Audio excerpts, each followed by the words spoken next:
তারপরে মানুষ হয়ে গেছে চালু, কেবল সস্তায় দিচ্ছে আলু। আর ওই যে উস্তে 150 টাকা কেজি নিয়েছে উস্তে, তার মানে কম নিতে যদি তোমরা একটু বুঝতে।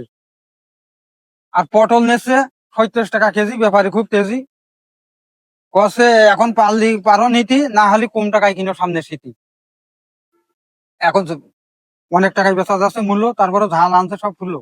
প্যাকেট থেকে আছে খালি, না ভরে কিনলাম কয়টা কুমড়া জালি। খুব করলাম 6টা, কষে বাবু একটা জালি টাকা বলো 20টা। তাই আর কি, অভাবে যখন যাচ্ছি মরে ওই নিলাম প্যাকেট ভরে।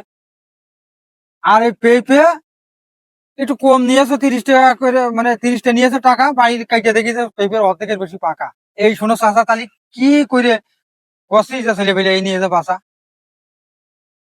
এই তো অবস্থা, আপাতত নেই কোনো কথাবার্তা বলার কোনো ব্যবস্থা। আর বেশি যাচ্ছে না কথা বলা। এই 35 টাকা নেছে এক হালি কলা। এই শোন চাচা, তালি কি করবো, কলা তো কাঁচা, আর যদি হয়তো পাকা তালি বোধ আরো চাইতো টাকা। তো এখন নিয়ে গেলাম আর খান্দি, বললাম যে এই আপাতত বাঁকে মাকে বান্ধি।